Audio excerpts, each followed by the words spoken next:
संजू बाबा जी बाबा। ਜਦੋਂ ਵਿੱਚ ਪੁਆਇਸ ਦਰਦ ਹੋਈ ਸੀ नहीं बाबा।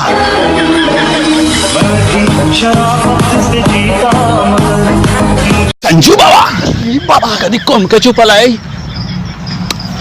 जी बाबा।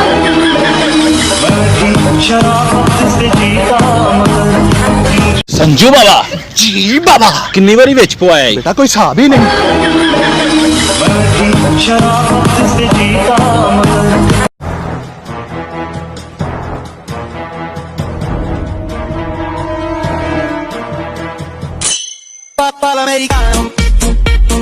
भाई मुझे लगता था कि वो सर से लेके पांव तक वाइट है, लेकिन भाई वो तो एक जगह से काली निकली। मैंने कहा ना मुझे लगता था। संजू बाबा जी बाबा। कदी ਵਿੱਚ ਪੁਆਇਆ ਈ जी बाबा।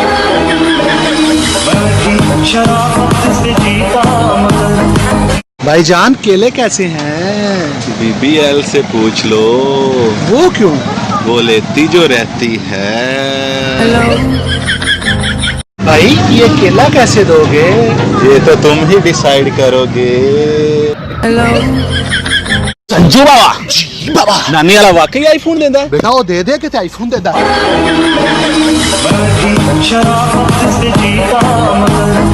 संजू बाबा जी बाबा।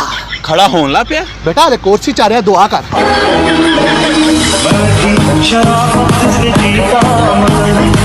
संजू बाबा जी बाबा। ਅੱਜ ਬੜਾ ਸੋਹਣਾ ਲੱਗ ਰਿਹਾ ਹੈ बेटा फिर संजू नू पहनते थे।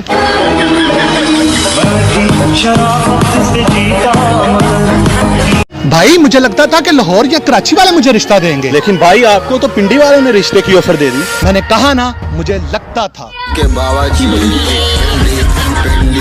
राजा जी पिंडी। संजू बाबा जी बाबा। 100 ਦੇ ਕੱਲ ਲੈ ਲਵੀਂ बेटा 200 ले आज ही दे।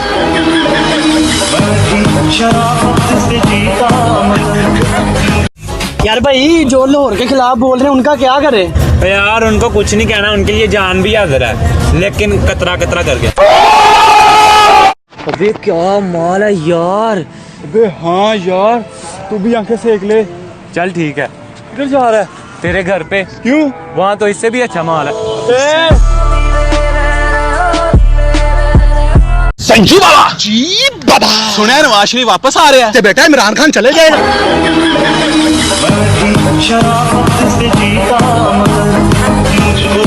संजू बाबा जी बाबा।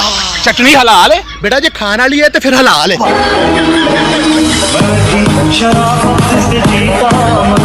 संजू बाबा बाबा।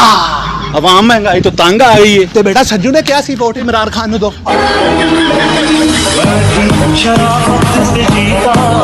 संजू बाबा बाबा। बादाम पे तोड़ दे। बेटा आप तो ना संजू को तेरी दाढ़ा।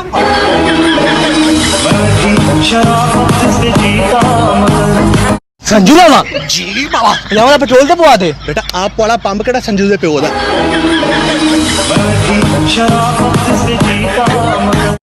संजू बाबा जी बाबा। मौलवी उस्मान अच्छा बंदा है नहीं बेटा तेरी भैन दा बंदा है। संजू बाबा जी बाबा। मैंने भी कॉलेज मोटरसाइकिल में ले जा कर। बेटा संजू आप पैदल जांदा है।